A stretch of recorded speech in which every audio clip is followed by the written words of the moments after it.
Good morning friends, मैं doctor V के Mishra from गैस्ट्रोलिवर hospital Swaroopnagar Kanpur. आज मैं बात करूंगा उन 5 साइंस एंड सिम्टम्स के बारे में जो इंडिकेट करते हैं कि आपके फैट की जो डाइजेशन की प्रोसेस है वो अप टू द मार्क नहीं है।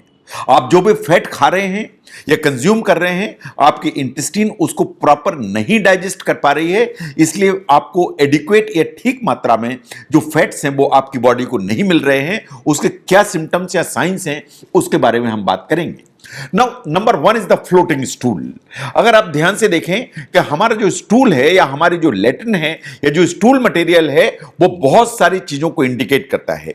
जो स्टूल है उसके कलर को देखिए, उसके अमाउंट को देखिए, उसके फॉर्मेशन को देखिए, उसकी ग्रेविटी को देखिए। ये चारों चीजें बहुत सारी जो है इंफॉर्मेशन हमें देती हैं हमारी डाइजेशन और हमारी हेल्थ के बारे में। नाउ अगर हम स्टूल को ध्यान से देखें, अगर ऐसा लगता है कि अगर फैट वास्तव में ठीक से डाइजेस्ट नहीं हो रहे हैं तो जो सिंक है या जो कमोड है, आप देखेंगे कि उसमें जो स्टूल है वो तैरता हुआ नजर आएगा। जो स्टूल है वो लाइट कलर का होगा या पेल कलर का होगा। एंड फ्लश आप जब करेंगे तो उसके बाद देखेंगे कि जो कमोड है उसमें बार बार स्टूल बार बार उस वाटर में वापस आ जा रहा है। अगर ऐसा है तो ये हमेशा वॉच करने की जरूरत है।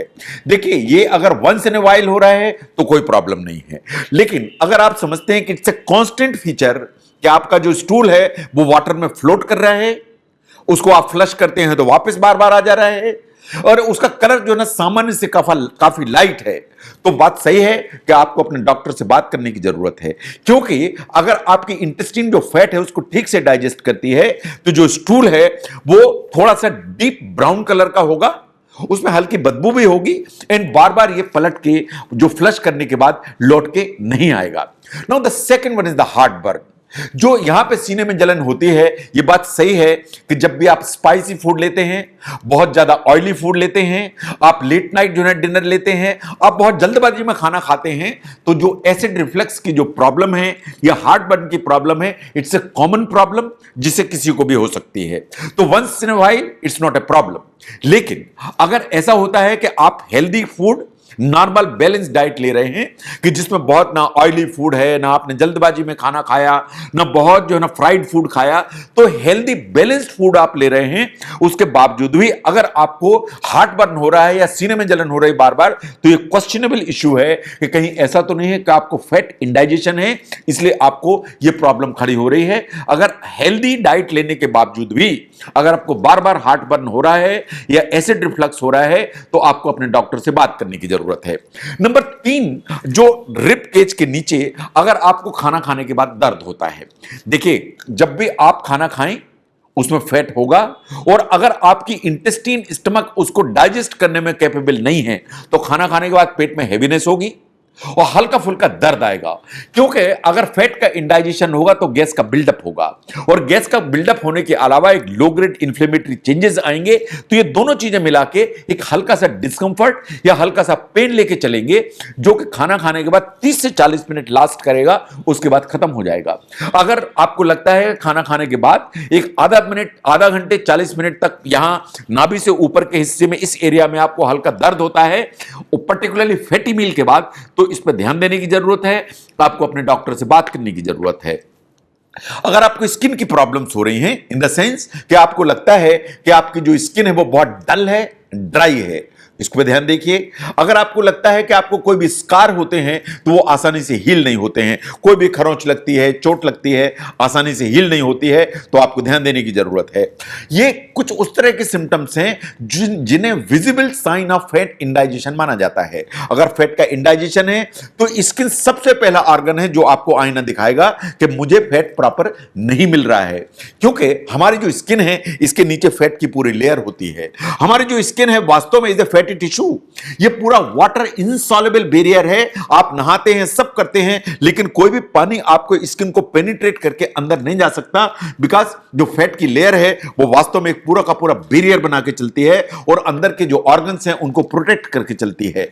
अगर आपको फैट का इंडाइजेशन होगा तो ये जो फंक्शन है जो बैरियर का, ये प्रॉपर नहीं होगा। अगर ऐसा होगा तो ये बात सही है कि आपकी जो स्किन है वो ड्राई हो जाएगी, स्केली होगी, इची होगी और स्कार बहुत इजीली हो जाएंगे और आपकी जो स्किन है वो अनहेल्दी दिखाई देने लगेगी। अगर ऐसा है तो आपको अपने डॉक्टर से कंसल्ट करने की जरूरत है।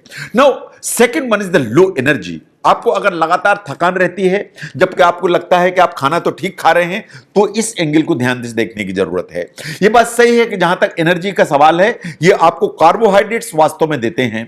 कार्बोहाइड्रेट ग्लूकोज में कन्वर्ट होता है and glucose is responsible for providing the energy, इन वो आपको एनर्जी लेके चलता है। लेकिन ऐसा नहीं है। हमारी जो बॉडी है, जब कार्बोहाइड्रेट्स एग्जॉस्ट हो जाते हैं तो हमारी बॉडी फैट को वास्तव में कन्वर्ट करती है और वो आपको एनर्जी प्रोवाइड करती है। तो बर्न फैट होता है या फैट को बर्न करती है बॉडी और आपको एनर्जी देती है। तो अगर आपको लगातार थकान रहती है, एनर्जी लो रहती है, तो एक बार ध्यान से देखिए कि कहीं आपको फैट का इंडाइजेशन तो नहीं हो रहा है जिसके चलते आपको यह प्रॉब्लम हो रही है। नाउ अगर आप सफिशिएंट अमाउंट में फैट लेते हैं, कार्बोहाइड्रेट्स भी लेते हैं, प्रोटीन भी लेते हैं, तो आपको थ्रू आउट द डे जो एनर्जी है वो ऑप्टिमाइज रहना चाहिए। अगर ऐसा लगता है कि नहीं है तो फैट इंडाइजेशन पर एक बार ध्यान देने की जरूरत है। नाउ अगर आपको फैट का इंडाइजेशन है या ऐसा लगता है कि कुछ प्रॉब्लम्स हैं जो फैट डाइजेस्ट होने में प्रॉब्लम हो रही हैं, तो वास्तव में इसकी एफिशिएंसी को इंप्रूव करने के लिए आप क्या कर सकते हैं। नंबर वन इज कि आपको जो ईटिंग के जो प्रोसेस है उसको मॉडरेशन करने की जरूरत है। आप फैट तो खाइए लेकिन जो फैट है वो मॉडरेट अमाउंट में खाइए। अगर आप अपने सिस्टम को हाई फैट डाइट से लोड करेंगे तो इट इज क्वाइट पॉसिबल कि आपके जो बॉडी के अंदर जो एंजाइम्स हैं जिनका काम है फैट का डाइजेशन, वो उतने कैपेबल नहीं है कि जो आपने लोड कर दिया है फैट उसको डाइजेस्ट कर पाए। इसका मतलब यह है कि आपको मॉडरेट अमाउंट में फैट लेने की जरूरत है। एक्स्ट्रा फैट या बहुत ज्यादा फैट खाएंगे तो आपको प्रॉब्लम हो सकती है। जो हाई फैट डाइट आप यूज करते हैं, साइंटिफिकली ऐसा माना जाता है, यह बात सही है कि आपके गट में जो बैक्टीरिया होते हैं उनके ग्रोथ को प्रमोट करते हैं, तो गट की जो डिसबायोसिस है या इंबैलेंस है वो कभी कभी प्रमोट होता है। ये बात सही है कि अगर आप रेगुलरली हाई फैट डाइट लेते हैं तो ओबेसिटी होने के चांसेस होते हैं। तो इसलिए अगर आपको लगता है कि फैट इंडाइजेशन हो रहा है तो सबसे पहला काम जो फैट का जो कंजम्पशन है उसको मॉडरेट करने की जरूरत है। नाउ सेकंड वन इज कि आपको जो फैट्स हैं उनको हेल्दी फैट्स यूज करने की जरूरत है, इन द सेंस कि जो ट्रांस फैट्स होते हैं उनको अलग करने की जरूरत है, जो सैचुरेटेड फैट्स होते हैं उनको मिनिमाइज करने की जरूरत है। तो ट्रांस फैट पूरे अलग करिए। ये जो इस तरह के जो ट्रांस फैट्स आते हैं जो पर्टिकुलरली पैकेज्ड फूड्स में होते हैं उनको अलग करिए, जो सैचुरेटेड फैट्स हैं उनको कम करिए और जो हेल्दी फैट्स हैं उनको वास्तव में अपनी डाइट में बढ़ाइए, उनको एनकरेज करिए। हेल्दी फैट कहां से मिलेंगे आपको? जितने भी नट्स होते हैं उन सब से मिलेंगे आपको, बीन्स होते हैं उन सब से मिलेंगे आपको, घी में ठीक अमाउंट में हेल्दी फैट्स होते हैं, फिश से आपको हेल्दी फैट्स बहुत अच्छी मात्रा में मिलते हैं, जो एग्स होते हैं वो there excellent source of good protein and good source of the fat also. तो जो हेल्दी फैट्स हैं उनको आपको यूटिलाइज करने की जरूरत है। उस तरह के जो फैट्स जो वास्तव में प्रोसेस्ड फूड में होते हैं, रेड मीट में होते हैं या डीप फ्राइड आइटम्स में होते हैं, जो मल्टीपल फ्राइड होते हैं, उनको आपको वास्तव में अवॉइड करने की जरूरत है, because these are the one जो फैट इंडाइजेशन है उसको प्रमोट करते हैं। इसके अलावा अगर आपको लगता है कि फैट इंडाइजेशन परसिस्ट कर रहा है एंड आपकी हेल्थ को अफेक्ट कर रहा है, तो यह बिल्कुल सही है कि आपको जो हेल्थ की जो कंडीशंस हैं उन पर ध्यान देने की जरूरत है।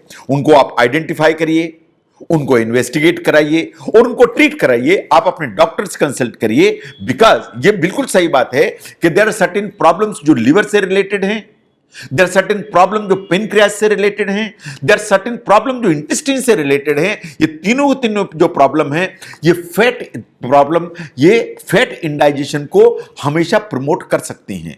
तो जब भी फैट इंडाइजेशन है ये वास्तव में आपकी लाइफस्टाइल के चलते हो सकता है, लेकिन ये डिजीज प्रोसेस का हिस्सा हो सकता है। जो डिजीज सबसे ज्यादा प्रॉब्लमेटिक हैं वो लिवर की प्रॉब्लम्स हैं, पेनक्रियास की प्रॉब्लम है, इंटेस्टाइन की प्रॉब्लम है। नेक्स्ट वीडियो में हम लोग इन प्रॉब्लम्स के बारे में बात करेंगे। तो जो फैट इंडाइजेशन है उसको आइडेंटिफाई करने के लिए ये जो सिम्टम्स हैं आपको उनको वॉच करने की जरूरत है। अगर फैट इंडाइजेशन के सिम्टम्स को पहचानने में ये वीडियो आपको हेल्प करता है तो इसको जरूर शेयर करें। मैं doctor VK Mishra from guest liver hospital, Swaroopnagar, Kanpur. Thank you very much.